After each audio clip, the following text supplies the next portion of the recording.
ভূপেন বৰাৰ কাৰ্যকালত কি পালে কংগ্ৰেছে? কিয় কংগ্ৰেছে মনত ৰাখিব ভূপেন বৰাক? মুখ্যমন্ত্ৰীয়ে কিয় সকীয়াইছিল ভূপেন বৰাক? অনাগত সময়ত কি কৰিব ভূপেন বৰাই? কংগ্ৰেছৰ এক জটিল সন্ধিক্ষণত সভাপতিৰ দায়িত্ব লোৱা ভূপেন বৰাৰ প্ৰত্যাহ্বান ভৰা কাৰ্যকালৰ সামৰণি পৰিল। ভূপেন বৰাৰ পৰা সভাপতিৰ দায়িত্ব ল'লে গৌৰৱ গগৈ। তাৰ পাছতেই মূল্যায়ন আৰম্ভ হৈছে ভূপেন বৰাৰ কাৰ্যকালৰ। ভূপেন বৰাৰ কাৰ্যকালত কি পালে কংগ্ৰেছে? কিয় কংগ্ৰেছে মনত ৰাখিব ভূপেন বৰাক? ভূপেন বৰাই প্ৰদেশ কংগ্ৰেছৰ সভাপতিৰ দায়িত্ব লোৱাৰ পাছতেই লোৱা আটাইতকৈ গুৰুত্বপূৰ্ণ সিদ্ধান্তটো আছিল AIUDFৰ সৈতে মিত্ৰতা ভংগ। সভাপতিৰ দায়িত্ব লোৱাৰ পাছতেই AIUDFক এঘৰীয়া কৰিবলৈ হাইকমাণ্ডক বাধ্য কৰালে ভূপেন বৰাই।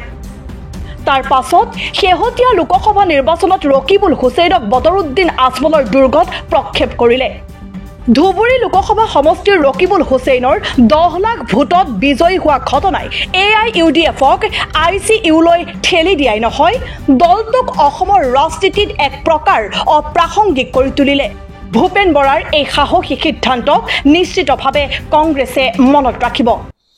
AIUDFৰ ক্ষেত্ৰত মই সভাপতি হোৱাৰ আগতেও যিটো মোৰ স্থিতি আছিলে, আজিও মোৰ সেইটোৱে স্থিতি। সভাপতি হোৱাৰ আগত যেতিয়া ৰিপুন বৰা ডাঙৰীয়া সভাপতি আছিলে, তেতিয়াও মই কংগ্ৰেছ নেতৃত্বলৈ চিঠি লিখিছিলোঁ যে সাম্প্ৰদায়িক বিভাজনৰ ৰাজনীতি কৰা বিজেপিৰ লগত যেতিয়া আমি যুঁজি আছোঁ, তেতিয়া অন্য এটা সাম্প্ৰদায়িক শক্তিৰ সৈতে আমি হাত মিলাব নালাগে। কিন্তু 21 চনত মোৰ কথাটো সেই সময়ত ইমান গুৰুত্বপূৰ্ণ নাছিল, এলায়েন্স হৈছিলে আৰু সভাপতি হৈ পেলাই সেই এলায়েন্সটো প্ৰথম দিনাখনেই ভংগ কৰিছিলোঁ। আৰু এতিয়াও মই ভাবোঁ যে আমি RSS বিজেপিৰ লগত যদি যুঁজিবলৈ হয়, তেতিয়াহ'লে আমি অন্য এটা সাম্প্ৰদায়িক শক্তিৰ লগত হাত মিলালে অসমৰ ৰাইজে কি ভাবিব, সেইটো আমি গভীৰভাৱে বিশ্লেষণ কৰি ল'লে ভাল হ'ব। সাম্প্ৰদায়িক AIUDFক এঘৰীয়া কৰি ভূপেন বৰাই আঞ্চলিক দলৰ সৈতেহে মিত্ৰতাৰ পোষকতা কৰিলে। বাস্তৱ ক্ষেত্ৰত সফল নহ'লেও ভূপেন বৰাৰ প্ৰচেষ্টা বিৰোধী ৰাজনীতিৰ এক ইতিবাচক উদ্যোগ হৈ ৰ'ল।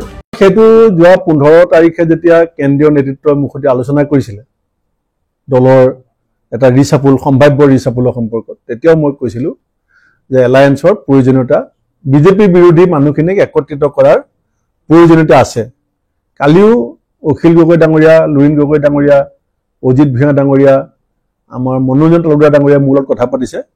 তেতিয়াও মই তেখেতসকলক কৈছোঁ যে আপোনালোকেও আন্তৰিকতা প্ৰচেষ্টাটো অব্যাহত ৰাখক।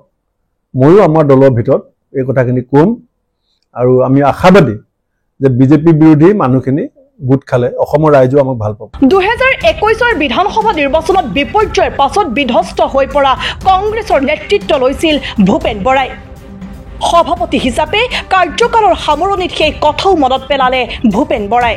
কাৰণ এতিয়া মই যেতিয়া সভাপতি হৈছিলোঁ, MLA টিকেট বিচৰা মানুহ বাদ দিয়ক, দলৰ পদবী ল'বৰ কাৰণে মানুহ নাছিলে।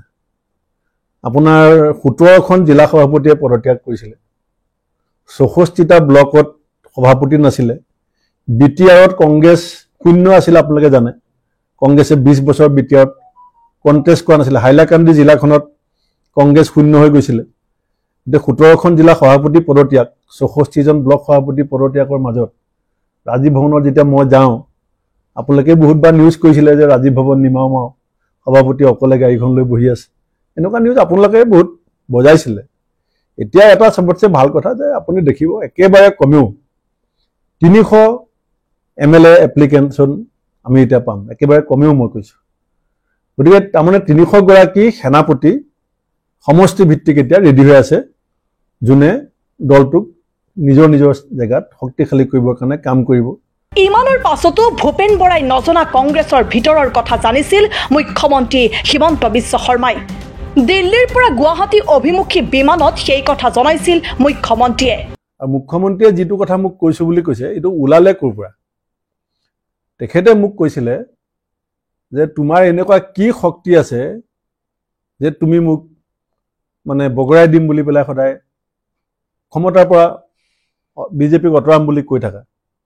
তেতিয়া মই তেখেতক কৈছিলোঁ যে আপোনাৰ বিৰুদ্ধে ৰাইজৰ যিটো ক্ষোভ আছে, সেইটো আমি ভোটলৈ পৰ্যবেক্ষিত কৰিম আৰু আপোনাক ক্ষমতাৰ পৰা অঁতৰাম।